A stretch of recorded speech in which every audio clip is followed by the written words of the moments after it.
which shares a director with another short that we watched called Opus 1 and Opus 2.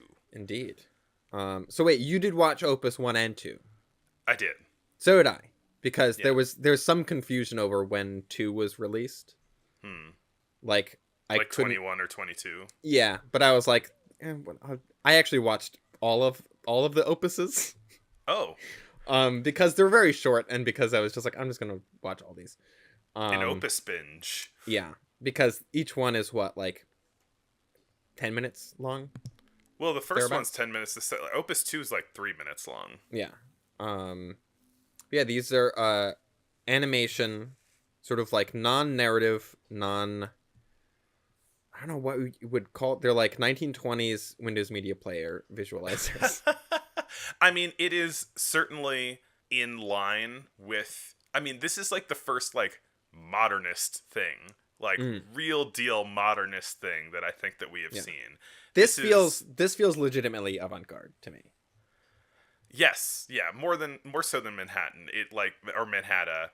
It's not like photographs of places or Hmm. video of places. It is abstract shapes and forms. Yeah. You feel like you are in a museum Hmm. when you are looking at this movie. But also it feels I don't know. It's very it definitely needs I think music to fully kind of appreciate. Like it feels incomplete without music somehow because of the kind of rhythms of it and Yeah. but very cool and feel very of its time, I guess. Just like the visual style of it is feels very I mean it feels at least tangentially connected to German expressionism just in terms of like the aesthetic of it, I thought. Hmm. Yeah, I don't know. I don't know about the kind of specific art legacy of what was going on at the time. I mean, it feels, I wish to talk about these films. I knew a bit more about Mm, like art history and how to talk about right. like abstract art, because I kind of don't. You know, it's like cubist or something like it. And I don't know what's that painter that like he has white frames with like red, yellow, and blue, just like lines and squares and circles in them. I don't remember. That guy. Yeah. Um, it feels very much of this like 1920s, um,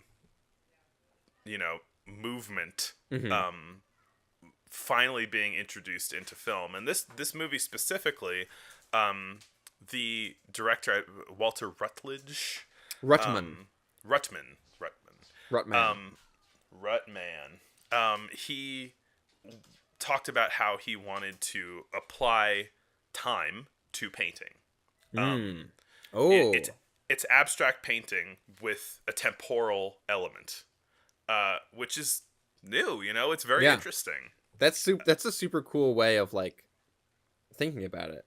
And because Mm-hmm. I watched this just thinking, oh, this is like abstract animation, but the idea that it's a thinking of it as a painting first and then just applying time to it of a this is a painting that changes form, which makes sense considering I know that the way that it was made is Walter Ruttmann painted I think oil paint on sheets of glass Mm-hmm. that he would photograph and then wipe the paint off and paint again and like move the paint around a sheet of glass and then photograph it and it became animation. And so it gives it I think a pretty somewhat unique look and style to it, I think. Yeah, yeah. It's super expressive. If I were to be, if I were to be artsy for a second, I would say like Mhm. maybe the main emotion behind it feels like yearning almost. Hmm. Um, there's a lot of this interplay between like harsh, jagged shapes that are like Mhm. pushing down and oppressing more like flowing, loose, rounded shapes. Mhm. Uh, but yeah, it's very visual. It's very abstract, and Yeah.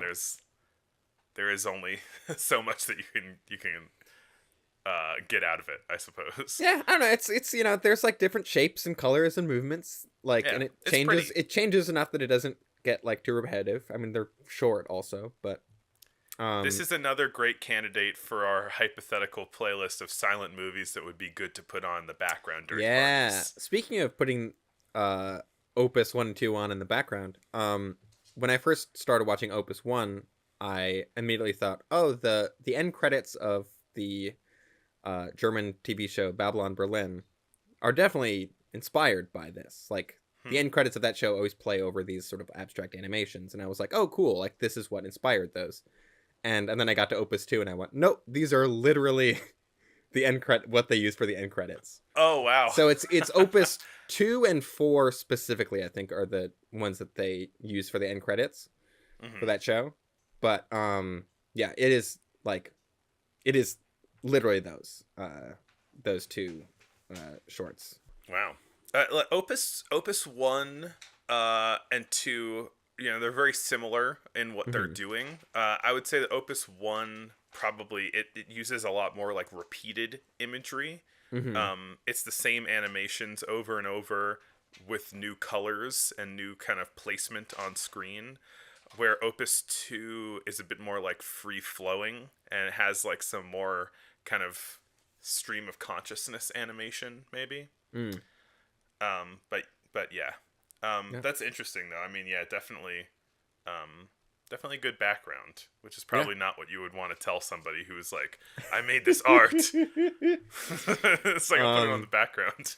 but yeah, I mean, I think like in addition to it just being like visually pleasing, I think the reason they probably used it in that show is just because it does kind of it feels very signifying of this time period in Germany, especially of like Hmm. art and expression and like abstract stuff and all that kind of thing. So For sure. And this director ended up being a Nazi, did he? which is I thought he didn't yeah. actually. I thought it was that he ended up working on some like propaganda films, but he was it. I don't know. I couldn't find any information that he was like legit a Nazi or he was just still living in Germany because there's a distinction. I mean, he was making abstract art, and then he worked on Triumph of the Will. I Um, thought didn't he get like fired off of Triumph the Rule or did I make that up entirely? he got replaced by Lenny Riefenstahl. I mean, I couldn't find all of the details about Yeah. exactly what happened with this, but it did seem like he was shooting war propaganda movies into the 1940s, Mm. and he was shooting. He was involved in Triumph of the Will, and he stayed in Germany, which is kind of a choice. It is. It's sort of like that's a Because big red flag. Is that if you like you're one of these like sort of avant garde or sort of one of these like and just any artist person living in Germany during the Weimar Republic, is that what it's called, during yeah. Weimar era Germany, and then Nazis take over and you're like, this is fine, I'll stay here, but who knows, people got families, they can't just up and leave. Like, Yeah. sometimes when fascists take over your country, you're just like, shit, I guess I have to deal with this now. Wouldn't know what that feels like.